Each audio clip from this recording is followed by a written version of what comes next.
Namaku Deren Nathanael Elia, kelas 2 dari sekolah STK Penabur, Bekasi. Aku mau berbagi pengalaman menarikku selama bersekolah di STK Penabur, Bekasi. Aku sangat senang karena guru-gurunya baik-baik. Dan di Penabur Bekasi ada program yang spesial loh teman-teman, beda dengan sekolah lainnya, yaitu program entrepreneurship. Program entrepreneurship mendidik siswa untuk menjadi seorang wirausaha. Kita juga dibimbing untuk menjadi kreatif dan inovatif. Contohnya, waktu kelas 1, aku pernah membuat pizza yang terbuat dari roti tawar. Seru loh teman-teman. Jadi, selain aku berusaha belajar kreatif dan inovatif, aku juga belajar untuk berani berbicara menjelaskan proses pembuatan pizzanya. Dan ini hasil pizzanya. Terlihat lezat kan? Nah, itu tadi salah satu pengalamanku yang menarik yang aku dapatkan selama bersekolah di STK Penabur, Bekasi. Masih banyak loh kegiatan belajar dan bermain lainnya yang aku lakukan. Kalau teman-teman ingin seperti aku, belajar banyak karena menyenangkan, yuk segera daftar. Jangan lupa ya, di STK Penabur Bekasi yang aku salin. Salam sehat selalu buat kita semua. Halo, nama saya Miss Lady. Nah, benar tuh kata Deren. Sekolah Penabur di Bekasi yang memiliki program entrepreneurship hanyalah SDK Penabur Bekasi yang disalin loh. Nanti anak-anak akan diajarkan mengidentifikasi, mengembangkan, dan membawa visi ke dalam kehidupan. Visi tersebut bisa berupa ide inovatif, peluang, dan cara yang lebih baik dalam menjalankan sesuatu. Seperti Deren tadi, masih kecil sudah bisa membuat pizza dari roti tawar. Wah, hebat ya Deren. Nah, Miss punya kabar baik nih. Bagi anak-anak yang ingin mendaftar, masih ada potongan early bird sebesar 2 juta rupiah. Berlaku hingga 30 Oktober 2021. Anak-anak boleh bilang ke papa mamanya, "Papa, mama, aku mau bersekolah di STK Penabur Bekasi ya, yang di Agus Salim." Untuk info lebih lanjut, anak-anak boleh foto nomor bis yang di bawah ini. Jangan lupa kasih ke papa dan mama supaya papa dan mama bisa menghubungi Miss yang ada di sekolah. Terima kasih. Tuhan Yesus memberkati.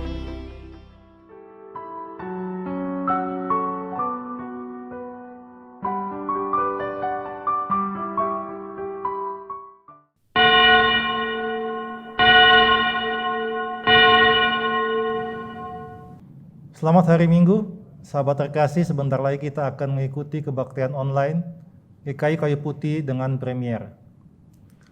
Pokok-pokok warta lisan sebagai berikut. Pelayan kebaktian. Pada kebaktian Minggu hari ini, tanggal 24 Oktober 2021, pelayanan firman Tuhan akan dilayani oleh Pendeta Rinta Kurniawati Gunawan dari GKI Peterongan Semarang melalui rekaman. Majelis Jemaat GKI Kayu Putih mengucapkan terima kasih kepada Pendeta Rinta Gunawan atas pelayanannya. Pemahaman Alkitab online. Majelis Jemaat mengundang umat untuk mengikuti pemahaman Alkitab online pada hari Kamis tanggal 4 November 2021. Informasi akan disampaikan melalui WAG komunitas wilayah masing-masing atau dapat dibaca pada warta jemaat online di website GKI Kayu Putih www.gkikayuputih.or.id/warta online. Berita duka cita.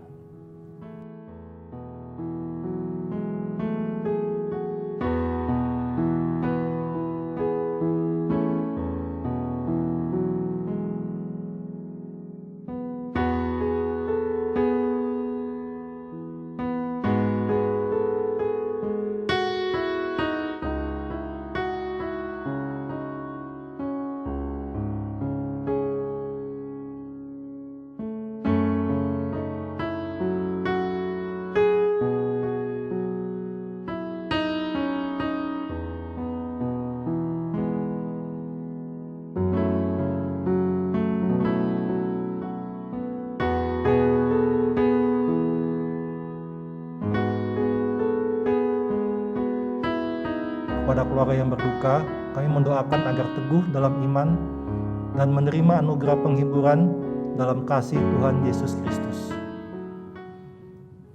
Kebaktian minggu kelima. Umat terkasih, kebaktian minggu kelima yang jatuh pada tanggal 31 Oktober 2021 merupakan kebaktian intergenerasional. Kebaktian GKI Kayu Putih akan digabungkan dengan kebaktian yang disiarkan oleh Yayasan Komunikasi Bersama YKB melalui kanal YouTube YKB. Info detail akan disampaikan melalui komunikasi wilayah masing-masing.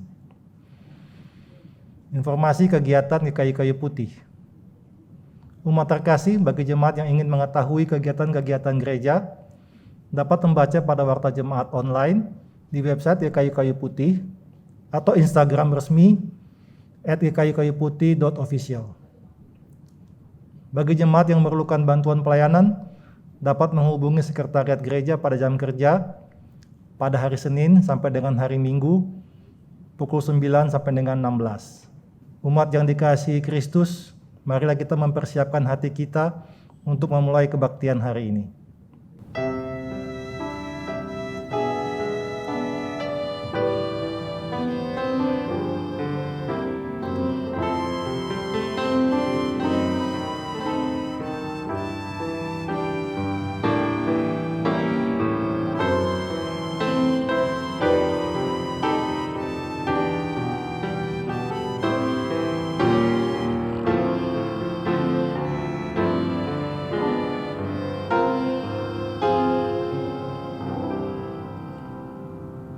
Mari umat dengan bangkit berdiri, kita menaikkan pujian dari KJ 15. Berhimpun semua.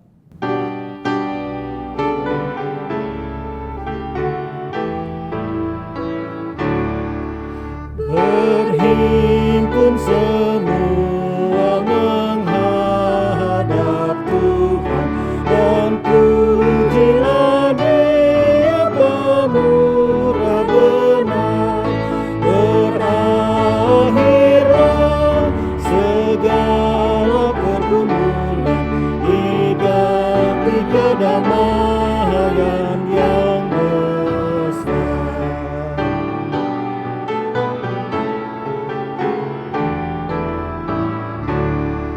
Berdoa dan jaga supaya jangan penggoda merugikan jiwamu di dunia. Tegaklah kemenangan dan dasarnya imanmu yang teguh. Pertolongan kita adalah dalam nama Tuhan yang menjadikan langit dan bumi. Amin, amin, amin.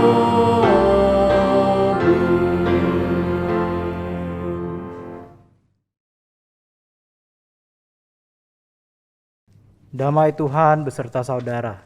dan beserta saudara juga. Umat yang dikasihi Kristus, minggu ini kita diundang untuk menyamakan makna hidup sebagai murid Kristus. Kadang kita berpikir bahwa menjadi murid Yesus merupakan hak istimewa di mana kita memperoleh pelbagai kenyamanan dan keistimewaan dalam hidup. Namun dalam Markus 10 ayat 35 sampai 45, dengan jelas Yesus menjelaskan makna kemuritan, yaitu mengerjakan pola pelayanan seperti yang Yesus teladankan dalam hidupnya. Sebuah gerakan yang terarah keluar kepada mereka yang butuh pertolongan dan penghiburan dalam hidupnya. Sebagaimana yang dinyatakan dalam Markus 10 ayat 45a, karena anak manusia juga datang bukan untuk dilayani, melainkan untuk melayani.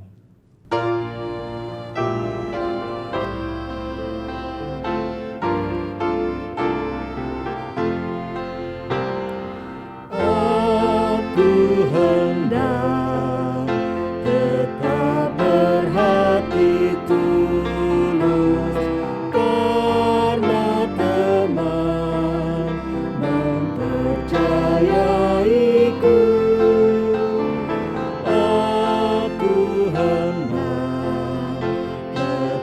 berjalan lurus, karena teman tak mengasihiku, karena teman tak mengasihiku.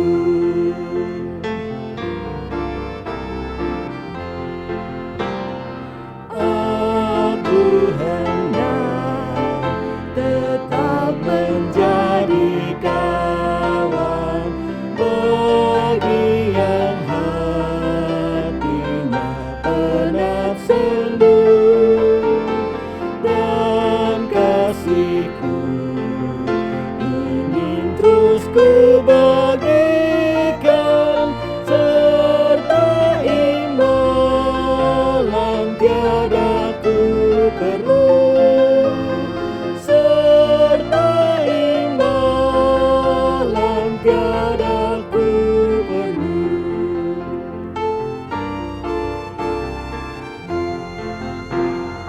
Aku hendak rendah hati selalu, karena ku tahu betapa ku lemah. Aku hendak menolong sesamaku. Allah Esa selalu ku sembah. Allah Esa selalu ku sembah.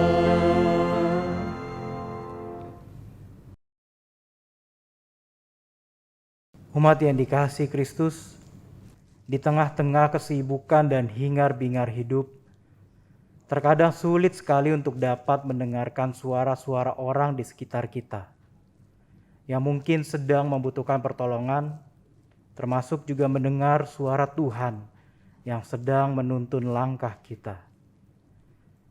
Maka saat ini, mari kita tenangkan dan teduhkan hati dan pikiran kita.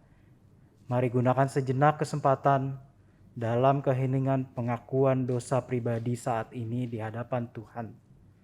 Kita masuk dalam doa pribadi.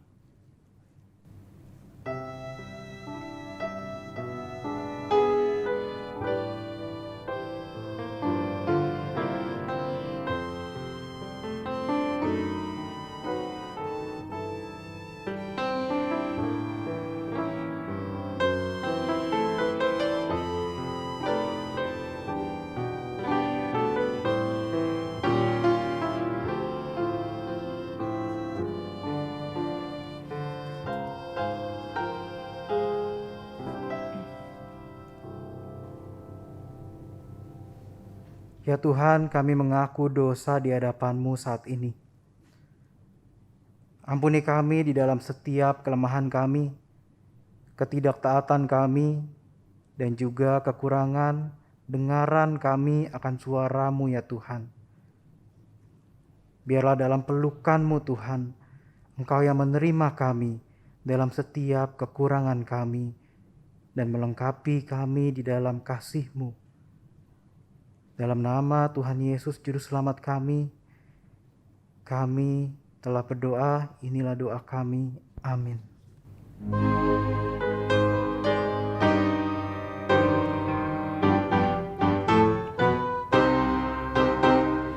Tuhan, Engkaulah hadir di dalam hidupku, sama dengan udara ku hirup kasih-Mu.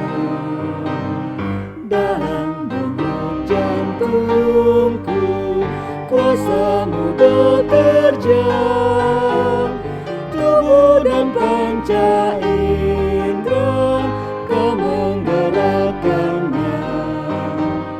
Dikau yang ku kasihi dalam sesamaku, Dikau yang aku puji dalam ciptaan-Mu.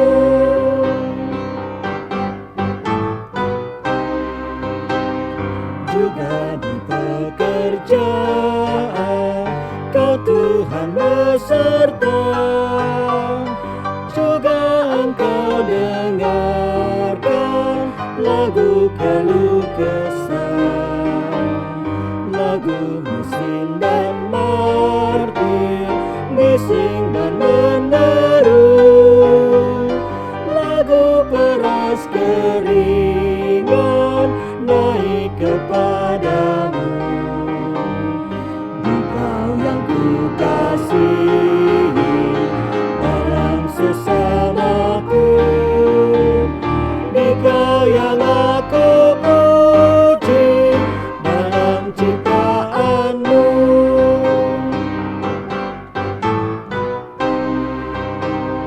Di dalam suka duka kau ingin beserta, turut memperjuangkan damai sejahtera.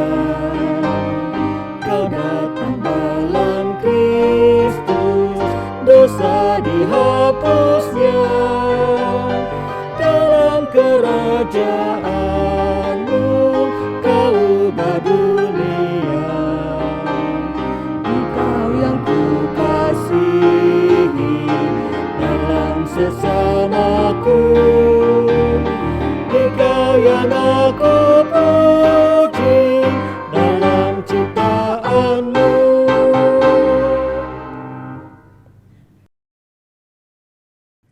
Bagi kita yang dengan rendah hati mengakui segala dosa kita di hadapan Tuhan, sekarang marilah kita hidup dalam anugerah pengampunannya. Dengarkanlah berita anugerah yang diambil dari 1 Petrus 2 ayat 24. Ia sendiri telah memikul dosa kita di dalam tubuhnya di kayu salib, supaya kita yang telah mati terhadap dosa hidup untuk kebenaran. Oleh bilur-bilurnya kamu telah sembuh. Demikianlah berita anugerah dari Tuhan. Umat dipersilahkan untuk memberikan salam damai.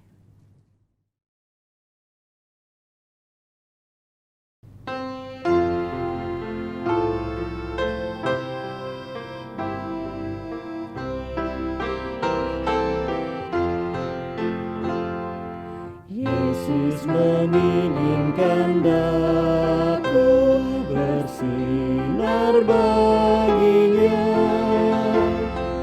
dimanapun ku berada, ku menyenangkannya.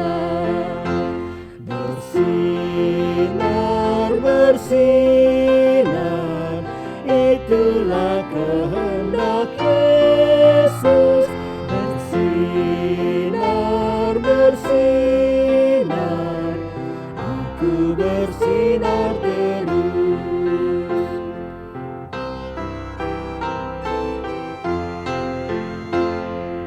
Yesus menginginkan aku menolong orang lain, manis dan sopan selalu ketika ku bermain.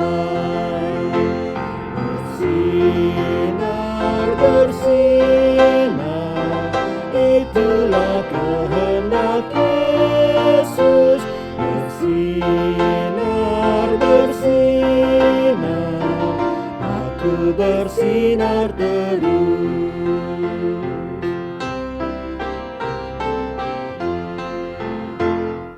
Ku mohon Yesus menolong, menjaga hatiku, agar bersih dan bersinar meniru Tuhanku. Bersinar, bersinar, itulah kehendak Yesus. Bersinar, bersinar, aku bersinar terus. Sebuah persembahan pujian akan disampaikan oleh paduan suara Worship Kids, Amazing Grace.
Mari Bapak Ibu Saudara, kita akan persiapkan hati kita untuk merenungkan firman Tuhan. Mari kita berdoa.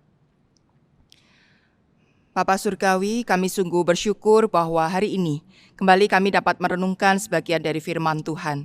Firman yang akan memperteguh langkah kami di dalam menghadapi hiruk-pikuknya dunia.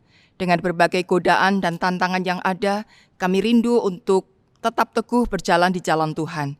Kami tetap mau setia menjadi hamba-hamba-Mu. Kami mau tetap mempraktekkan ajaran-ajaran Kristus di tengah dunia ini. Oleh karena itu Bapa, kiranya Engkau yang memampukan kami untuk dapat merenungkan sungguh-sungguh akan kebenaran firman-Mu ini, dan kami diajari untuk menjadi pelaku-pelaku firman di sepanjang kehidupan kami. Di dalam nama Tuhan Yesus Kristus kami berdoa dan berserah diri. Amin.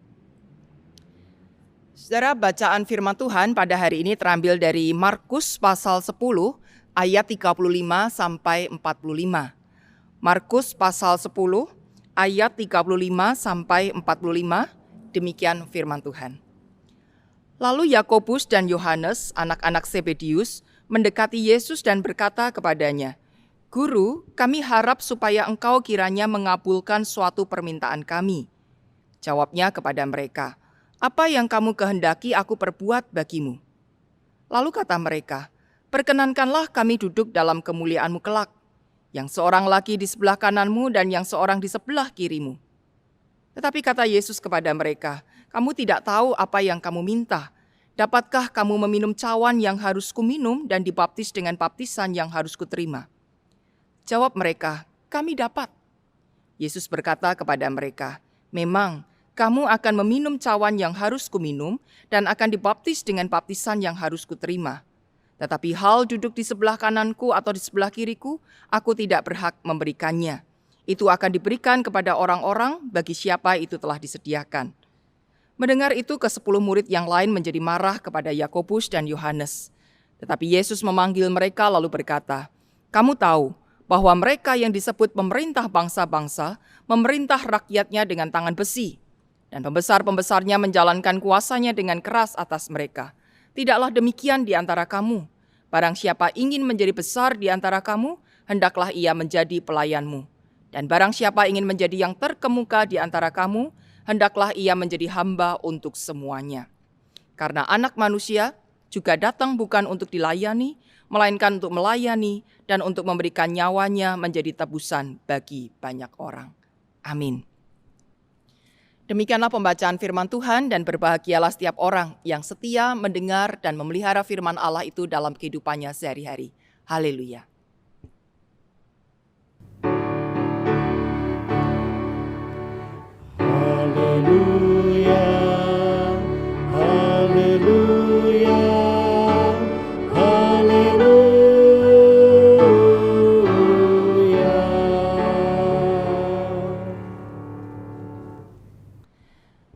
saudara, apakah ada di antara saudara yang suka mempelajari atau membicarakan tentang teori konspirasi?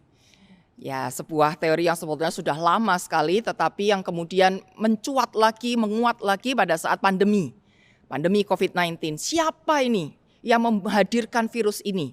Apakah memang secara tidak sengaja virus itu tiba-tiba muncul atau memang ada yang membuat?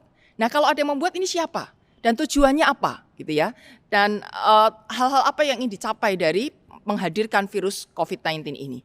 Nah, saudara, meskipun teori ini belum pernah terbukti, tetapi sangat kuat dugaan bahwa ada hal-hal besar yang terjadi di dunia ini telah direkayasa oleh sekelompok orang yang memiliki kuasa dan yang ingin lebih lagi berkuasa, yang ingin menguasai seluruh muka bumi ini. Maka mereka mengatur sedemikian rupa supaya manusia-manusia ini kemudian bisa takluk di bawah kekuasaan mereka ini.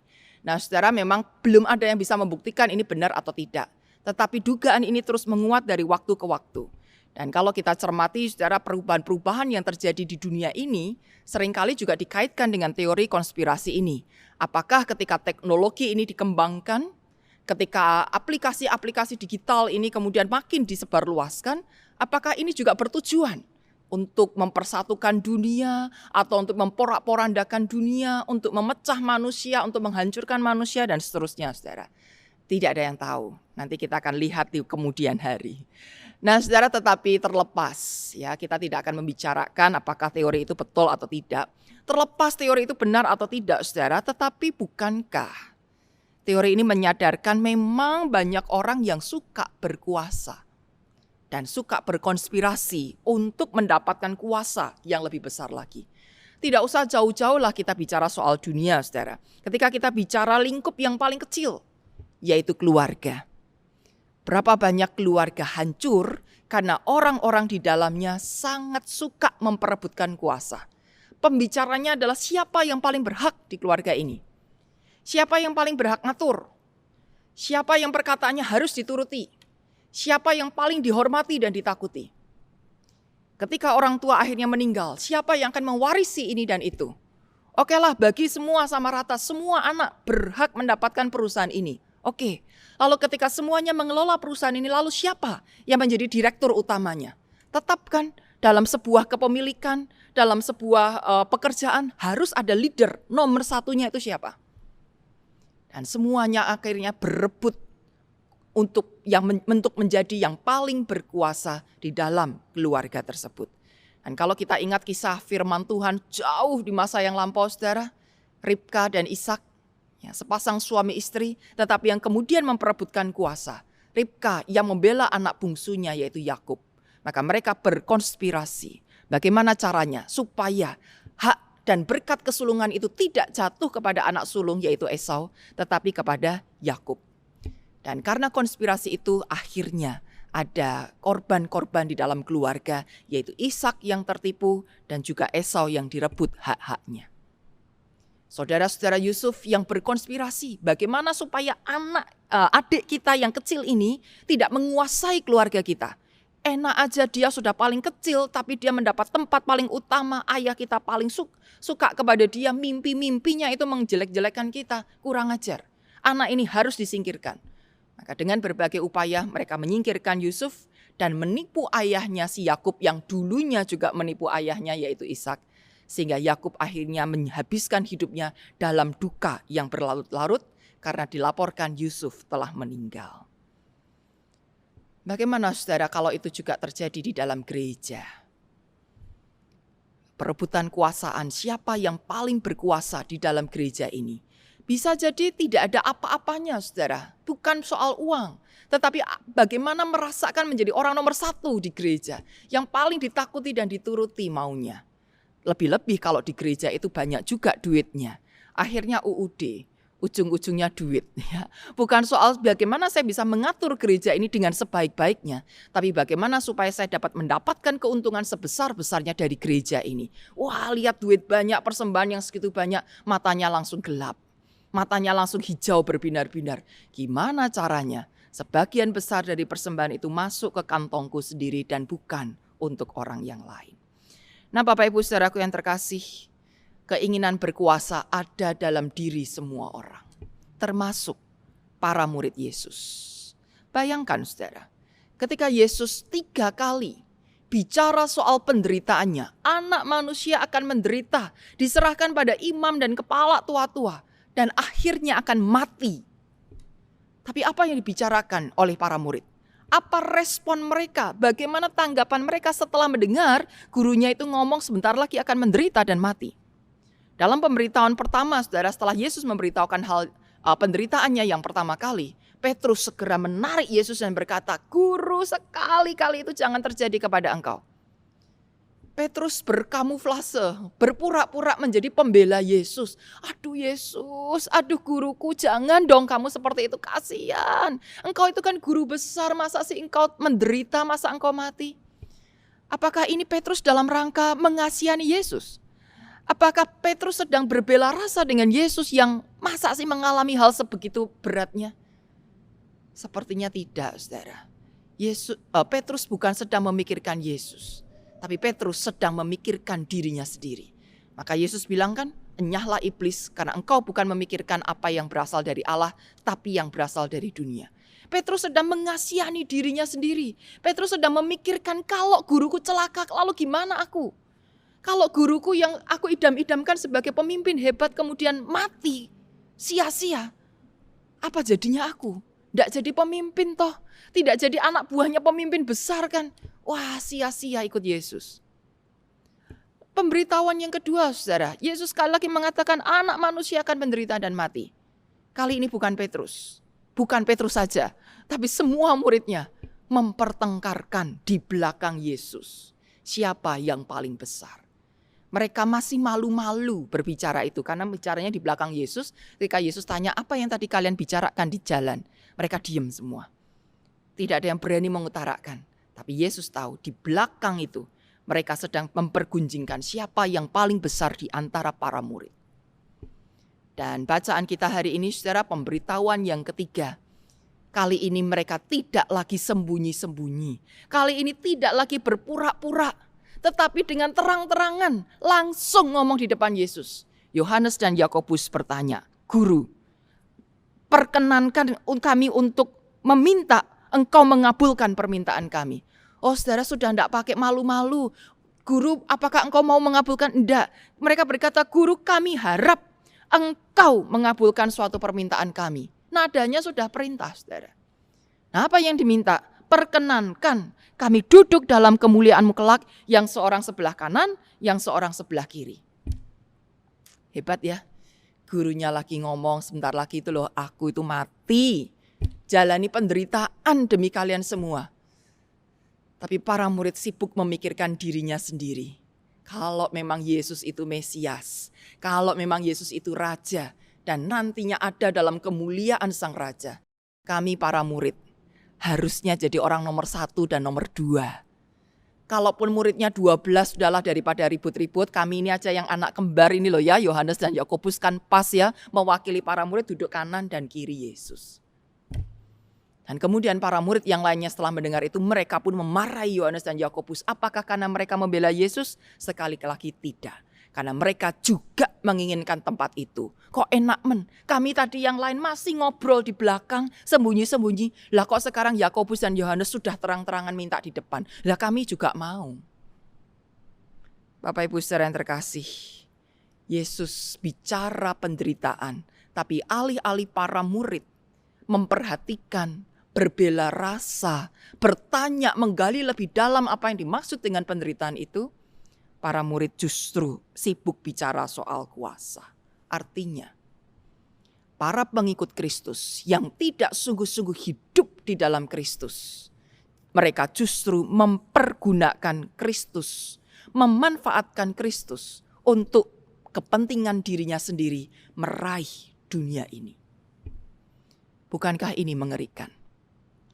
Para murid yang seharusnya meneladani ajaran Kristus, yang penuh dengan cinta kasih, yang penuh dengan belas kasihan, tetapi mereka justru memanfaatkan Yesus. Kalau aku jadi murid Yesus, mestinya aku bisa menjadi penguasa dunia. Bapak Ibu saudara, apa akibatnya? kalau umat manusia termasuk pengikut Kristus suka memperebutkan kekuasaan. Perhatikan lingkaran ini, saudara. Ketika ada perebutan, maka pasti ada perang. Ya, akan terjadi perang untuk memperebutkan siapa yang menang, dialah yang punya kuasa. Siapa yang bisa menjatuhkan, menghancurkan, mengalahkan yang lain, maka dialah yang akan jadi pemenang dan nomor satu. Dan karena ada perang, saudara, pasti ada yang korban kan? Oke, saya menang, berarti kamu kalah. Saya menjadi penguasa, berarti kamu jadi pecundang. Orang yang kalah itu berarti menjadi korban, saudara. Bisa saja korban materi, tetapi bahkan bisa juga korban nyawa. Kalau ada korban berarti ada luka. Entah si korban itu sendiri yang mengalami luka, atau anggota keluarganya yang terluka karena ada saudaranya yang jadi korban. Dan orang-orang yang terluka ini tidak akan tinggal diam. Mereka akan membalas dendam. Kurang ajar orang itu. Kami harus balaskan dendam supaya sakitnya orang yang menjadi korban ini bisa terbayarkan. Dan ketika ada balas dendam, maka terjadi peperangan lagi. Dan itu terus, saudara. Seperti lingkaran setan yang tidak pernah ada ujung pangkalnya. Dimulai dari mana? Intinya, orang semua berebut dan ingin saling menghancurkan. Supaya dirinya yang menjadi nomor satu. Dan kenapa manusia suka berebut kuasa? Karena pada dasarnya manusia takut direndahkan. Takut kalau tidak punya kuasa berarti tidak bisa apa-apa. Takut kalau tidak punya kuasa berarti akan ditekan, dihancur, dihabiskan. Dan tidak ada orang yang mau seperti itu. Semuanya mau tampil hebat, menjadi yang luar biasa. Nah, saudara, maka menjadi tamparan keras. Ketika akhirnya Yesus justru memberikan sebuah nasihat. Barang siapa ingin menjadi besar di antara kamu, harus jadi pelayan. Barang siapa ingin menjadi terkemuka di antara kamu, maka engkau harus menjadi hamba. Manusia dasarnya tidak suka direndahkan, dasarnya tidak mau di posisi bawah. Sekarang Yesus malah bilang, kalau mau jadi besar, jadilah pelayan. Mau jadi terkemuka, jadilah hamba. Jadilah posisi yang di bawah dulu. Nah, kenapa, saudara? Ya. Saudara, ketika kita memperhatikan ayat ini, kita jangan salah sangka ya. Banyak orang merasa bahwa ikut Yesus berarti itu harus jadi orang yang kalah terus. Ikut Yesus itu enggak boleh apa-apa. Enggak boleh tampil hebat. Enggak boleh jadi orang yang luar biasa. Tidak boleh jadi besar. Harus jadi hamba, orang kecil, orang yang di bawah, orang yang disuruh-suruh, orang yang tidak bisa apa-apa, orang yang hanya nerimo, pasrah begitu ya. Apa memang begitu, saudara? Perhatikan kalimatnya. Apabila kamu ingin menjadi besar. Jadi boleh tidak mau jadi besar? Boleh banget, saudara. Bahkan Yesus kemudian kasih jurus rahasianya. Kalau kamu jadi besar, kamu jadi terkemuka, ini loh caranya. Boleh kamu jadi besar, boleh kamu jadi terkemuka. Tapi karena engkau pengikut Kristus, pengikutku, maka engkau harus pakai caraku. Jadi pengikut Kristus tidak kemudian harus menjadi orang yang di bawah, menjadi pecundang, menjadi loser, menjadi orang yang tidak bisa apa-apa. Salah, saudara. Pengikut Kristus justru harus menjadi berdaya, harus menjadi luar biasa. Tapi pakailah cara Yesus, bukan cara dunia. Kalau cara dunia, Yesus bilang mereka memerintah dengan tangan besi, dengan kekerasan untuk menghancurkan. Kalau engkau mau jadi besar, jangan menghancurkan orang lain, tapi dengan menjadi pelayan. Dan bukankah ini yang diteladankan oleh Kristus sendiri? Bagaimana Kristus di ayat 45 mengatakannya seperti anak manusia datang bukan untuk dilayani melainkan untuk melayani dan memberikan nyawanya. Dan di dalam surat Filipi, saudara, diberikan kesaksian Filipi 2 ayat 8-11. Dan dalam keadaan sebagai manusia, ia telah merendahkan dirinya dan taat sampai mati, bahkan sampai mati di kayu salib. Itulah sebabnya Allah sangat meninggikan dia dan mengaruniakan kepadanya nama di atas segala nama. Supaya dalam nama Yesus bertekuk lutut segala yang ada di langit dan yang ada di bawah, dan yang ada di atas bumi dan yang ada di bawah bumi, dan segala lidah mengaku Yesus Kristus adalah Tuhan bagi kemuliaan Allah Bapa. Jadi saudara, bersikap merendah, melayani bahkan berkorban, itu supaya nantinya ditinggikan. Sebagaimana Kristus yang sudah mengorbankan nyawanya, maka Allah Bapa berkenan meninggikan dan memuliakan dia. Jadi saudara, kenapa mesti dengan jalan menjadi hamba? Kenapa sih kalau mau menjadi besar, kalau mau ditinggikan mesti jadi hamba dulu? Kenapa tidak bisa langsung saja jadi besar? Mari kita lihat saudara, kenapa sih, ada apa dengan hamba gitu ya. Yang pertama saudara, ketika kita menjadi hamba, jadi pelayan, maka sebetulnya kita sedang belajar menguasai diri sendiri. Kalau kita hendak menjadi penguasa dunia, saudara, kalau kita mau menguasai dunia ini, menguasai dalam cakupan yang besar, menguasai orang-orang lain di sekitar kita, menguasai alam semesta ini, menguasai sumber daya yang ada di bumi ini, maka pertama-tama yang harus dikuasai adalah diri kita sendiri. Seorang novelis, Mokhtar Lubis, pada tahun 1975 menerbitkan sebuah novel berjudul Harimau. Nah, di situ diceritakan ketika ada kelompok orang yang harus menghadapi hewan harimau itu. Kemudian ada sebuah nasihat, karena menghadapi harimau kan tidak gampang ya. Memang orang-orang itu kemudian takut, nggak berani menghadapi itu. Tapi kemudian seorang bijaksana mengatakan, harimau terbesar itu adalah di dalam dirimu sendiri. Kalau engkau mau mengalahkan harimau-harimau di dunia ini, maka yang pertama kali harus dikalahkan adalah harimau di dalam dirimu sendiri dulu. Kalahkan harimau di dalam diri kita sendiri, baru kita bisa mengalahkan harimau-harimau yang lain. Apa harimau di dalam diri kita, saudara? Kekecewaan kita, kemarahan kita, gengsi kita, harga diri kita, dan ketakutan-ketakutan kita. Itulah harimau-harimau di dalam diri kita yang kalau tidak dikalahkan, maka kita tidak akan bisa melakukan sesuatu yang spektakuler. Yang kalau itu tidak ditundukkan dulu, kita tidak akan bisa menjadi orang sukses, orang yang besar, dihargai oleh banyak orang. Kalau mau jadi pemimpin dunia tapi baperan, aduh saya kok dihina orang ya, aduh kok orang itu memberikan kritikan kepada saya ya. Mau jadi penguasa tapi menghadapi ancaman terus takut. Gentar, tidak berani, gitu. Pusing 7 keliling, langsung stres, langsung frustasi. Lah gimana saudara? Hamba, seorang hamba harus menekan perasaannya. Disuruh ini itu harus maju. Maju tak gentar. Kalau hamba disuruh, aduh Tuhan saya tidak berani, saya takut. Waduh, ya dipecat. Seorang hamba disuruh-suruh tuannya pakai nada yang meninggi. Nadanya tidak enak hati, bikin sakit hati. Kemudian hamba ini baper, aduh tuanku kok tidak menghargai aku ya. Aku keluar aja lah dari pekerjaan ini. Ya tidak akan dapat duit saudara. Jadi kalau seorang hamba tidak menekan perasaannya, hamba ini kemudian mementingkan gengsinya, mementingkan harga dirinya, mementingkan kemarahannya. Tidak akan sukses dia jadi hamba. Tidak akan ada orang mau mempekerjakan dia. Dan tidak akan ada karya yang dihasilkannya. Seorang hamba dilatih untuk menguasai dirinya. Menguasai mentalnya. Tantangannya besar. Tapi karena ini perintah Tuanku, aku harus maju. Omongan Tuanku gak enak. Tapi karena dia adalah Tuanku, harus aku turuti. Suka tidak suka, aku maju.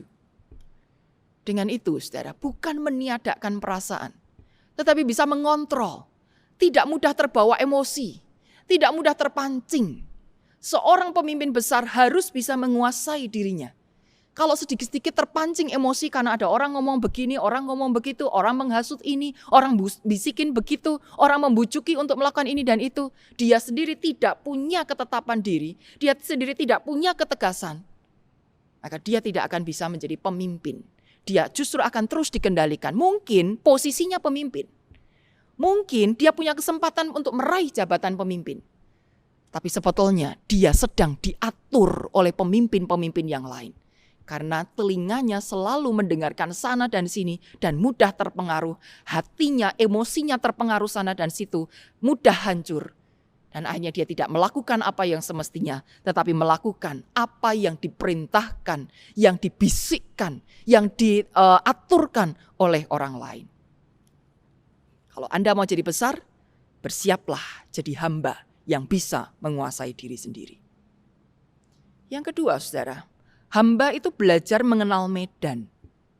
Bukan kota Medan ya, tetapi melajari lapangan, melajari kondisi di bawah.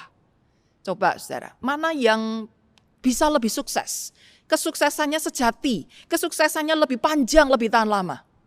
Orang yang merintis karir dari bawah, atau orang yang mewarisi usaha dari orang tuanya. Yang selama ini hidupnya sebagai anak yang kaya raya, anak yang hidupnya enak, tidak pernah kerja keras. Dan ketika orang tuanya saatnya pensiun atau meninggal dunia, lalu anak ini tiba-tiba aja sudah langsung naik jabatan yang menjadi pemilik perusahaan. Mana yang lebih sukses, saudara? Banyak cerita orang-orang sukses justru karena ia mulai dari karyawan paling bawah. Karena dia melakukan hal-hal yang kecil, yang dianggap kotor, yang tidak ada orang mau mengerjakannya. Tapi ketika dia melakukan semuanya itu, dia justru tahu kondisi di lapangan seperti apa. Bagaimana curhat-curhatnya para pegawai, bagaimana rasanya berada di posisi bawah, apa saja yang ada di situ, yang terjadi, yang bisa mendukung perusahaan ini bisa semakin maju. Karena dia tahu apa yang terjadi di bawah, dia tahu kondisi lapangan, dia tahu kondisi orang-orang yang melakukan pekerjaan-pekerjaan itu, maka ketika saatnya dia berada di posisi atas jadi bos, dia tahu bagaimana mengendalikan perusahaan ini. Bagaimana mengatur, mengelola perusahaan ini agar tetap bisa berjalan dan bahkan makin meningkat. Karena dia tahu bagaimana karyawan-karyawan ini bekerja. Dia tahu tantangan-tantangan apa yang dihadapi di lapangan sana. Jadi bukan hanya orang yang tiba-tiba duduk di belakang meja, lalu di hadapan kertas atau di hadapan layar komputer, sibuk mengutak-ngatik, mengatur ini dan itu. Tapi dia tidak tahu apa yang terjadi di lapangan sesungguhnya. Maka saudara, menjadi hamba justru melatih kita untuk mengenali sesuatu secara menyeluruh.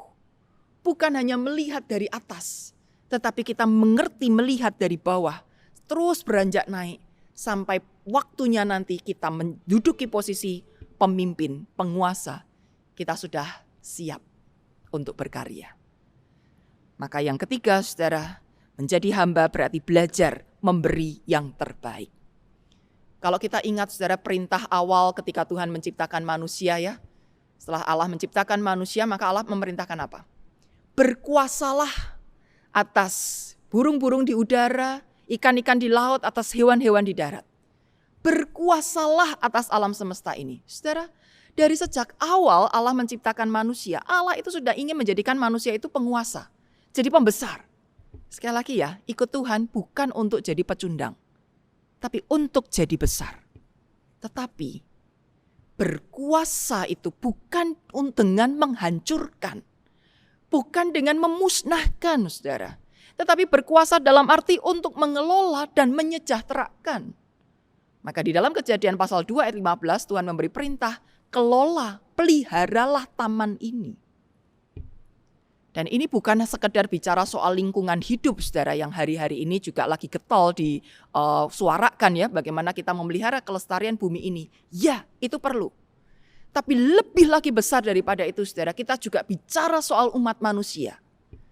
Bagaimana Allah mempersiapkan kita untuk menguasai dunia ini, menguasai orang-orang yang ada di dalamnya, menguasai ciptaan-ciptaan yang ada di dalamnya, supaya sejahtera, supaya hidupnya baik, merasakan damai, sejahtera, shalom dari Allah sendiri.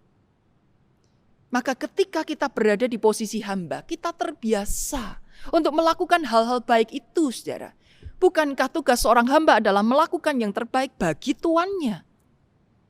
Ketika Tuhan bicara soal pemeliharaan alam misalnya, bukankah tugas hamba adalah menyirami tanaman-tanaman itu, memberikan pupuk, menyiangi kalau ada tanaman-tanaman lainnya mengganggu, tetap menjaganya, memelihara supaya tanaman ini bertumbuh dengan baik, menghasilkan buah-buah yang lebat. Mana mau bos melakukan itu? Yang melakukan itu ya hamba. Ketika kita bicara soal relasi kita dengan sesama umat manusia, saudara, maka hamba adalah bertugas membalut yang terluka. Menyediakan makan, memasakkan makanan-makanan bagi yang lapar. Menjahitkan baju atau belilah baju untuk orang yang telanjang. Bagaimana kita hadir, melawat, mengunjungi orang-orang yang sedang kesepian, yang terpenjara, yang diperlakukan tidak adil. Itu hamba, bukan tuan. Maka kalau Yesus memberikan perumpamaan tentang kedatangan Allah nantinya, perumpamaan-perumpamaan yang dipakai itu semuanya tentang bagaimana kita bekerja sebagai hamba. Perumpamaan tentang gadis yang bijaksana dan gadis yang bodoh, hamba-hamba yang harus berjaga-jaga. Perumpamaan tentang talenta, bagaimana orang yang harus berkarya menggunakan talentanya. Dan perumpamaan tentang domba dan kambing, bagaimana orang-orang yang harus hadir bagi sesamanya. Kalau mau jadi besar, jadi penguasa, mesti bisa menghasilkan karya-karya yang baik, yang luar biasa, yang berdampak bagi kesejahteraan dunia ini. Siapkah kita? Maka Markus 10 ayat yang ke-40, jawaban Yesus, saudara, atau respon Yesus ketika para murid ini memerebutkan soal tempat sebelah kanan dan kiri. Yesus bilang, tetapi hal duduk di sebelah kananku atau di sebelah kiriku, aku tidak berhak memberikannya. Itu akan diberikan kepada orang-orang bagi siapa itu telah disediakan. Ya, tempat itu ada. Duduk dalam kemuliaan itu ada. Tetapi ini bukan hak istimewa yang diturunkan begitu saja. Seperti seorang anak yang sedang menantikan warisan dari ayahnya. Tetapi ini adalah upah yang harus didapatkan melalui ketaatan, kesediaan untuk setia bekerja menjadi hamba-hamba Tuhan. Jadi pelayan-pelayan Tuhan. Bukan hak yang serta-merta kita dapat. Ya. Kalau keselamatan, ya itu anugerah. Kita percaya Yesus, kita diselamatkan, ya itu anugerah. Tapi bicara soal tempat, kedudukan. Ini adalah soal upah. Di dalam Wahyu pasal 22, firman Tuhan pun mengatakan, nanti aku datang dan akan memberikan upahku. Sesuai dengan pekerjaan masing-masing orang. Nah Bapak Ibu Saudara, maka baik sekali jika di GKI Kayu Putih saat ini menyelenggarakan bulan Oikmas. Bagaimana kita diajak untuk hadir bagi masyarakat sekitar kita. Program bulan ini memberi bantuan kepada saudara-saudara kita di NTT ya saudara. Nah, itu pekerjaan hamba. Bagaimana kita merawat, kita mendatangkan hal-hal yang baik di sana. Ini semua pekerjaan yang gak mudah. Butuh dana besar, tetapi sekaligus juga butuh tenaga yang besar saudara. Ada banyak pengorbanan yang harus dilakukan untuk melayani saudara-saudara kita ini. Nah kalau kita melulu bersikap sebagai bos, gimana kita bisa hadir buat saudara-saudara kita yang jauh? Bos maunya enak-enak, kalaupun pergi jauh, perginya rekreasi, bukan kerja. Tapi ini kalaupun kita nanti ke sana, saudara kita bekerja loh, melayani saudara-saudara kita yang sedang membutuhkan ini. Bersediakah kita diutus untuk melakukannya? Semoga ini bukan hanya sebuah statement bahwa ada bulan-bulan tertentu yang diadakan oleh gereja. Tapi ini menjadi kesempatan bagaimana kita melakukan firman Tuhan. Belajar menjadi hamba. Melayani sesama kita melalui pekerjaan-pekerjaan yang Tuhan percayakan kepada saudara dan saya. Kalaupun mungkin kita belum kesempatan untuk berkontribusi di dalam program yang diadakan oleh gereja, masih ada banyak hal lagi yang bisa kita lakukan saudara. Perhatikan keluarga kita. Apa yang bisa kita lakukan untuk hadir sebagai pelayan bagi mereka. Jangan tiba-tiba bilang saya yang harus dituruti toh. Loh kamu tuh sudah melakukan apa kok mau dituruti? Perkataanmu itu membangkitkan semangat buat orang lain atau menjatuhkan? Kok maunya dituruti? Kalau engkau memberikan kata-kata yang baik, yang membangun, pasti orang hormat. Pasti orang tunduk kepadamu, tidak usah diminta-minta. Perhatikan bagaimana sikap kita terhadap keluarga kita. Terhadap sesama kita di gereja. Terhadap saudara-saudara kita di dalam kehidupan bermasyarakat dan berbangsa. Ingat sekali lagi saudara, Tuhan mau menjadikan kita ini besar. Umat Tuhan tidak boleh berdiam diri. Sudahlah saya kecil aja, saya biasa-biasa saja, tidak usah melakukan apa-apa ya. Salah. Umat Tuhan tidak boleh kalah dengan mereka yang ingin berkuasa tetapi dengan tangan besi. Kalau anak Tuhan yang baik-baik, yang manis-manis ini hanya diam, lalu membiarkan orang-orang yang suka berkuasa itu melakukan perannya. Jangan ngeluh saudara. Kalau satu saat kita ditindas oleh para penguasa bengis itu. Salah sendiri. Kenapa tidak mau jadi besar? Salah sendiri, kenapa tidak mau jadi pemimpin? Kenapa tidak mau jadi penguasa? Karena selama ini kita hanya diam, pasrah, nerimo apa adanya. Kita mesti juga berjuang. Kalau orang jahat ingin berkuasa, orang baik juga harus lebih mau berkuasa. Bukan untuk hebat-hebatan, saudara. Bukan untuk saling mengalahkan, tetapi untuk hadir bagi dunia ini. Untuk mendatangkan shalom, kesejahteraan bagi dunia ini. Mendatangkan shalom mesti butuh kuasa. Tuhan sudah berikan itu bagi kita. Orang yang tidak bisa apa-apa kan gimana bisa mendatangkan shalom kan? Tuhan sudah beri kuasa kepada kita. Mari kita gunakan secara bertanggung jawab. Mari kita gunakan dengan optimal. Mari kita gunakan sesuai dengan cara Kristus. Sehingga teladan Kristus yang mati, mengorbankan nyawanya demi keselamatan dunia, demi kesejahteraan seluruh umat manusia ini, bisa terus kita lanjutkan dari masa ke masa. Kita tidak berkorban seperti Yesus, itu bagiannya Yesus, hanya Dia yang sanggup. Tapi ada peran lain yang Yesus percayakan kepada kita. Pengorbanan-pengorbanan yang mesti kita lakukan demi untuk mendatangkan hal-hal besar bagi dunia ini. Bersediakah saudara dan saya diutus oleh Tuhan untuk menjadi besar dan terkemuka, supaya kita bisa melakukan hal-hal yang luar biasa, mendatangkan sejahtera bagi umat manusia dengan cara menjadi pelayan dan hamba bagi semuanya. Tuhan Yesus memberkati kita. Amin.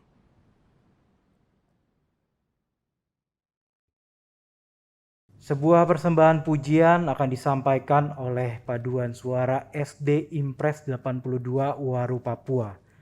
Bersyukur kepada Tuhan, medley Yesus Dambe-Dambe Damane. Mau menyampaikan terima kasih atas kepedulian serta perhatian dari GKI Kayu Putih dalam pendidikan di Gereja Kristen Injili di Tanah Papua, dan dalam hal ini bagi anak-anak sekolah di Jemaat Simon Petrus Waru, dengan mendatangkan guru-guru kontrak untuk mengajar di sekolah SD Impres 82 Waru yang sudah beraktivitas dari tahun 2012 sampai sekarang ini.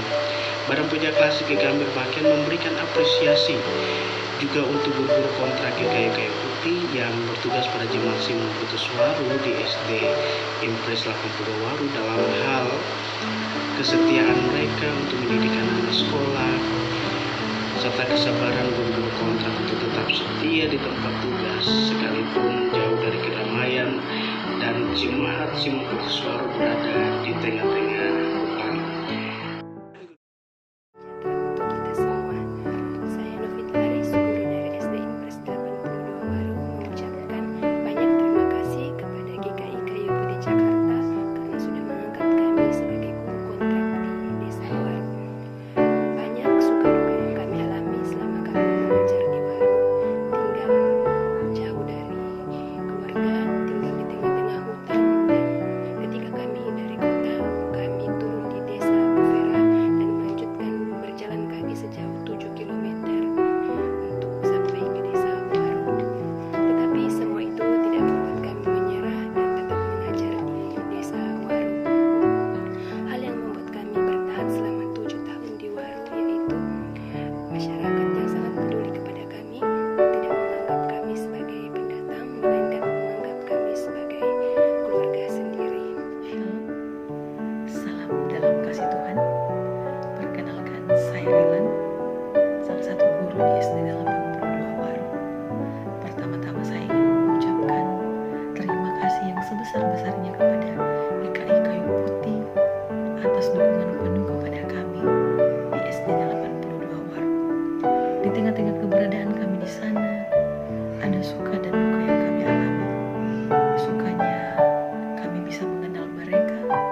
keluarga besar kami.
Umat dimohon berdiri. Marilah kita bersama dengan umat Allah di masa lalu, masa kini, dan masa yang akan datang, mengingat pengakuan pada baptisan kita seturut pengakuan iman rasuli demikian. Aku percaya kepada Allah, Bapa yang Maha Kuasa, Khalik langit dan bumi, dan kepada Yesus Kristus, anaknya yang tunggal Tuhan kita, yang dikandung daripada Roh Kudus, lahir dari anak darah Maria, yang menderita sengsara di bawah pemerintahan Pontius Pilatus, disalibkan, mati dan dikuburkan, turun ke dalam kerajaan maut. Pada hari yang ketiga, bangkit pula dari antara orang mati, naik ke surga, duduk di sebelah kanan Allah, Bapa yang Maha Kuasa. Dan dari sana ia akan datang untuk menghakimi orang yang hidup dan yang mati. Aku percaya kepada Roh Kudus, gereja yang kudus dan am, persekutuan orang kudus, pengampunan dosa, kebangkitan orang mati, dan hidup yang kekal. Amin. Umat dipersilakan duduk.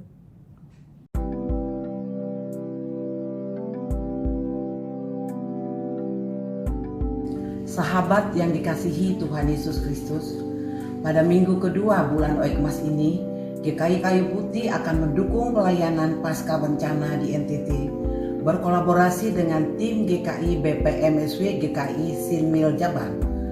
Tim GKI datang ke tempat bencana, melihat dan membuat perencanaan untuk membantu tidak hanya saat tanggap darurat, tetapi membantu mereka sampai ke kehidupan mereka bisa kembali seperti sedia kala. Strategi penyaluran bantuan untuk NTT adalah pemulihan ekonomi dan pendidikan.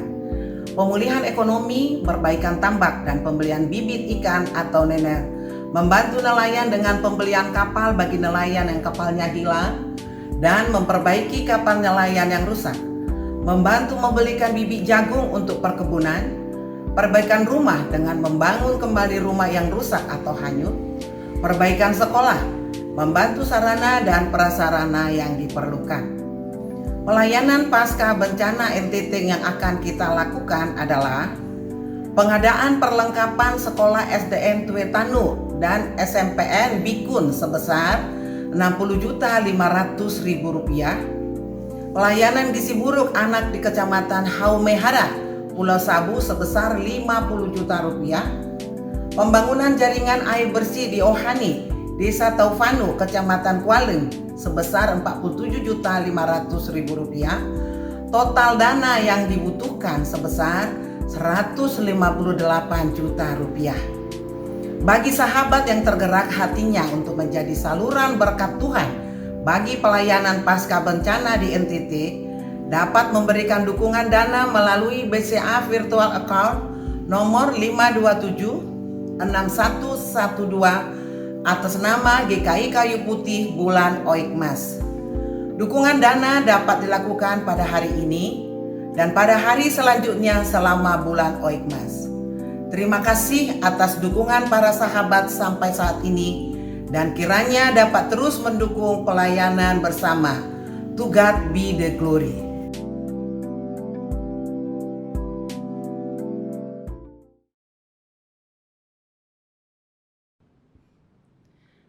Mari saudara, kita akan menaikkan doa-doa syafaat kita kepada Tuhan. Mari kita berdoa. Bapa Surgawi, kami percaya kalau Engkau memberikan jalan bagi kami, maka jalan itu mesti kami tempuh, supaya apa yang Engkau kehendaki boleh tergenapi di dunia ini. Kerinduan-Mu untuk mendatangkan shalom bagi seluruh umat manusia di muka bumi ini. Kerinduan-Mu untuk menghadirkan hal-hal yang baik, menjadikan kehidupan seluruh umat manusia dan seluruh ciptaan baik adanya. Semuanya itu dapat terlaksana ketika kami anak-anak-Mu bersedia mengikuti jalan yang Engkau tunjukkan. Tolonglah kami ya Bapa untuk menekan ego kami, agar kami bersedia menjadi hamba, melakukan tugas-tugas seorang hamba, supaya pada saatnya kami pun bisa mendapatkan kebesaran untuk mendatangkan yang lebih besar lagi, untuk menghadirkan sesuatu yang lebih luar biasa lagi, memberkati dunia ini. Kami tidak mau hidup ditekan oleh kuasa-kuasa yang bengis. Kami tidak mau hidup diarahkan oleh orang-orang yang tidak bertanggung jawab. Penuhilah bumi ini, Bapa, dengan pemimpin-pemimpin yang penuh dengan belas kasih, dengan pemimpin-pemimpin yang selalu memikirkan rakyatnya, dengan para pemimpin yang selalu bekerja keras untuk mendatangkan kesejahteraan bagi yang dipimpinnya. Pakailah kami, pakailah saudara-saudara kami, pakailah sebanyak mungkin orang untuk menjadi pemimpin-pemimpin di tangan Tuhan. Kami juga menyerahkan ya Bapa untuk pemimpin kami di Indonesia ini, perjuangan mereka untuk menghadirkan sesuatu yang baik. Tuhan tolong dan Tuhan berkati. Kalau mereka menghadapi tekanan berat, tekanan dari orang-orang yang tidak suka dengan dipimpin melalui belas kasih Kristus. Orang-orang yang inginnya menguasai banyak hal untuk kepentingan dirinya sendiri. Ada tekanan-tekanan dari pihak semacam ini. Oh Tuhan, lindungilah para pemimpin kami. Dan tolong mereka memiliki hikmat Allah dalam mengerjakan tugas-tugas panggilannya. Apa yang masih menjadi hambatan di negara kami, masa pandemi yang belum usai, mari Tuhan Kau anugerahkan pada para pemimpin kami ini untuk mengerti jalan terbaik dalam mengatasinya, dan juga bagaimana terus melanjutkan karya-karya pembangunan dari Sabang sampai Merauke. Semua hal yang dilakukan oleh pemerintah kami untuk kebaikan-kebaikan rakyat di seluruh tanah Indonesia ini, kiranya Engkau berkati dan Engkau permudah jalannya ya Bapa, sehingga negeri ini benar-benar bisa menjadi negeri yang maju, yang makmur, yang adil, yang sejahtera. Kami juga berdoa bagi para pemimpin gereja ya Bapa, supaya kami juga bertanggung jawab di dalam menggunakan kuasa yang Tuhan berikan. Kami boleh terus hadir menggembalakan domba-domba Allah. Dan melalui kegiatan-kegiatan gereja, maka biarlah nama Tuhan makin dipermuliakan dan jemaat Tuhan pun terus terlatih untuk menjadi hamba-hamba yang setia, yang terus menggunakan talenta dan kuasanya dengan bertanggung jawab.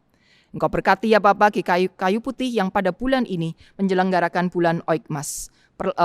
Pelayanan-pelayanan dan program-program yang dilakukan untuk saudara-saudara kami di NTT, Nusa Tenggara Timur, biarlah Engkau berkati dari persiapan sampai pelaksanaannya. Pengadaan perlengkapan sekolah, pelayanan gizi buruk anak, pembangunan jaringan air bersih, Tuhan, semuanya ini bukan hal yang mudah. Namun biarlah dengan kasih kuasa Tuhan memampukan saudara-saudara kami ini untuk terus melakukan bagiannya untuk mendatangkan karya Tuhan, jadi berkat bagi saudara-saudara kami di NTT. Kami juga berdoa ya Bapa untuk setiap program kerja di GKI Kayu Putih semester yang kedua ini, semua bidangnya, semua komisi, panitia, tim, para penatua dan pendeta kiranya dapat terus bersinergi bersama untuk melakukan pekerjaan-pekerjaan Tuhan. Kami juga serahkan ya Bapa bagi jemaat-jemaat-Mu yang sedang mengalami pergumulan berat. Mereka yang terkendala, terimbas oleh masa pandemi ini, baik secara kesehatan, secara ekonomi, dalam relasi keluarga, oh Tuhan, tolong supaya kami bisa menyelesaikan setiap persoalan ini dengan baik. Berikan jalan keluar yang terbaik Bapa, beri kekuatan iman bagi kami, supaya tidak ada satu anak-anak-Mu pun yang meninggalkan Engkau, karena tidak tahan dengan tekanan-tekanan yang ada. Justru di dalam masa seperti ini, biarlah ini menjadi ujian iman bagi kami, bagaimana tetap setia mengikut Engkau, dan mengandalkan Engkau sebagai satu-satunya Tuhan, sehingga kami boleh merasakan kemenangan di dalam Kristus ketika persoalan demi persoalan itu dapat terselesaikan, ketika kekuatan itu ada dalam menghadapi setiap bahaya yang ada. Kami juga serahkan ya Bapa untuk pergumulan-pergumulan keluarga, relasi antar anggota keluarga yang sempat terganggu, kemarahan, kebencian, luka-luka yang ada. Oh Tuhan, berkenanlah untuk menjamah dan memulihkan, supaya setiap orang di dalamnya bersedia untuk menjalani rekonsiliasi, untuk mengalami pemulihan dari Allah, sehingga tidak mengedepankan rasa sakit dan kemarahan ini, tetapi boleh menurunkan kemarahan ini, meredam segala sesuatunya, sehingga satu sama lain saling mengampuni, saling memberi maaf, saling meminta maaf, dan akhirnya memulai lagi relasi yang baru, berjalan bersama, bertumbuh bersama. Terima kasih Bapa. Kami juga serahkan untuk penyelenggaraan dan pendistribusian vaksin di Indonesia dan juga di seluruh muka bumi ini ya Bapa. Biarlah ketika vaksinasi dapat dilakukan menyeluruh bagi seluruh umat manusia, maka kami boleh terbebas dari pandemi ini. Terima kasih Bapa. Kami serahkan seluruh doa syafaat kami ini, setiap hal yang kami naikkan juga secara pribadi Engkau mendengar. Kami percaya Tuhan memberi jawab dan memberikan yang terbaik dalam kehidupan kami. Seluruh doa ini kami alaskan dalam satu nama Tuhan Yesus Kristus yang juga berkenan mengajar kami berdoa demikian. Bapa kami yang di surga, dikuduskanlah namamu. Datanglah kerajaan-Mu, jadilah kehendak-Mu di bumi seperti di surga. Berikanlah kami pada hari ini makanan kami yang secukupnya. Dan ampunilah kami akan kesalahan kami, seperti kami juga mengampuni orang yang bersalah kepada kami. Dan janganlah membawa kami dalam pencobaan, melainkan lepaskanlah kami dari yang jahat. Karena Engkaulah yang punya kerajaan, dan kuasa, dan kemuliaan, sampai selama-lamanya. Amin.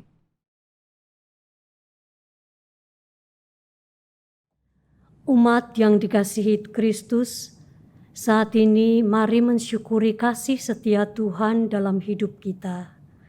Marilah kita membawa persembahan dengan berlandaskan firman Tuhan dari 2 Korintus 8 ayat 14 dan 15. Maka hendaklah sekarang ini kelebihan kamu mencukupkan kekurangan mereka, agar kelebihan mereka kemudian mencukupkan kekurangan kamu. Supaya ada keseimbangan, seperti ada tertulis, orang yang mengumpulkan banyak tidak kelebihan, dan orang yang mengumpulkan sedikit tidak kekurangan.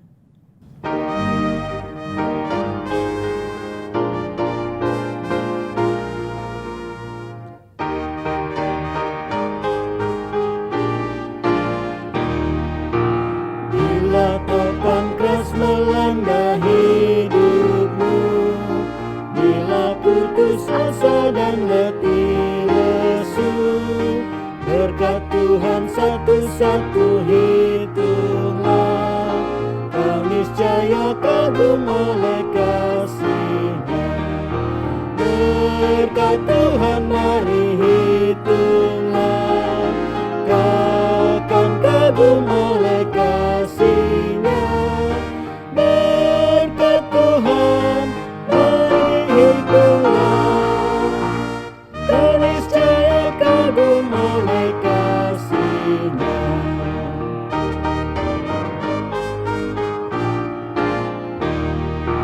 Adakah beban membuat kau penat? Salib yang kau pikul menekan berat.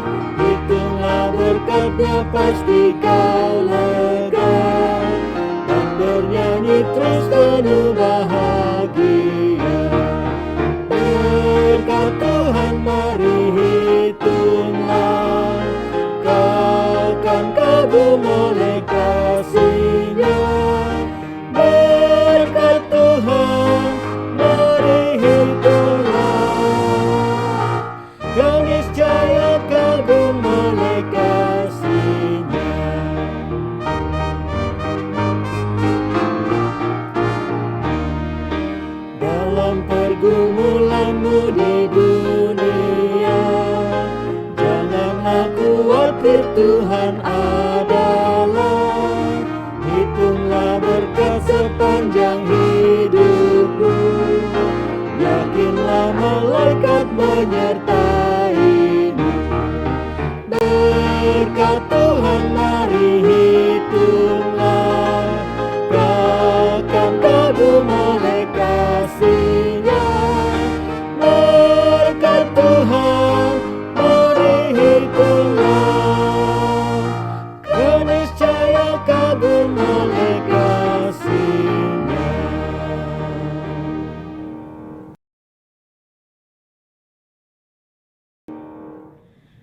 umat dimohon berdiri. Kita bersatu menaikkan doa persembahan. Kami bersyukur di hadapan-Mu Tuhan untuk kebaikan, kasih dan anugerah-Mu kepada kami hari lepas hari. Terima kasih untuk waktu yang Tuhan berikan saat ini, di mana kami diperkenankan beribadah secara online. Sebagai rasa syukur dan terima kasih, kami membawa persembahan kepadamu. Kiranya Tuhan berkenan menyucikan dan memberkatinya, agar persembahan ini dapat dipergunakan untuk memperluas kerajaan-Mu di dunia dan terus menjadi berkat bagi sesama kami. Berkatilah majelis jemaat, kiranya Tuhan memberikan hikmat dan kebijaksanaan dalam pengelolaannya. Terima kasih Bapa. Kami serahkan doa ucapan syukur ke dalam tangan kasih Tuhan Yesus. Amin.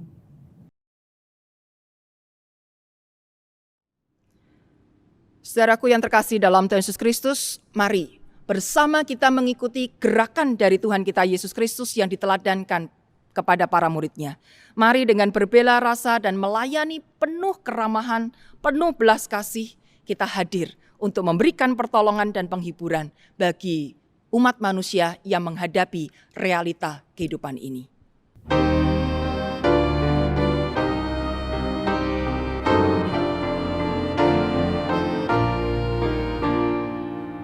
Jalan hidup yang lebar sempit, orang sedih mengerang.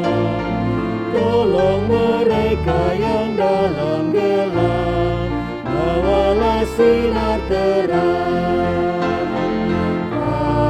Pakailah aku jalan berkat-Mu, memancarkan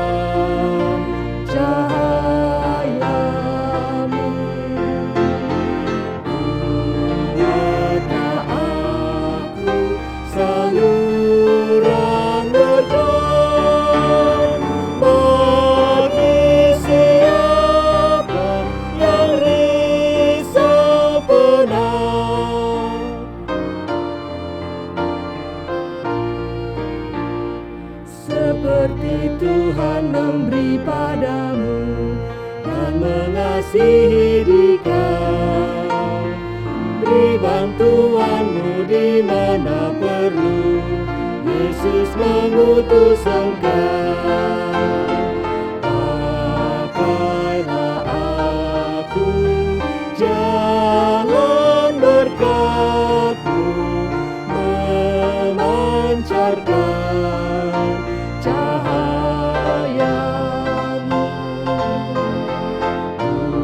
Buatlah aku saluran berkat bagi siapa yang risau berat. Saudara-saudara, arahkanlah hatimu kepada Tuhan. Kami mengarahkan hati kami kepada Tuhan. Jadilah saksi Kristus, Syukur kepada Allah, terpujilah Tuhan. kini dan selamanya. Terimalah berkat Tuhan. Tuhan memberkati engkau dan melindungi engkau. Tuhan menyinari engkau dengan wajah-Nya dan memberi engkau kasih karunia. Tuhan menghadapkan wajah-Nya kepadamu dan memberi engkau damai sejahtera sampai selama-lamanya. Amin. Haleluya, haleluya, haleluya, haleluya, haleluya, amin, amin, amin.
Pembaktian telah selesai. Majelis Jemaat GKI Kayu Putih mengucapkan selamat hari Minggu. Tuhan Yesus memberkati.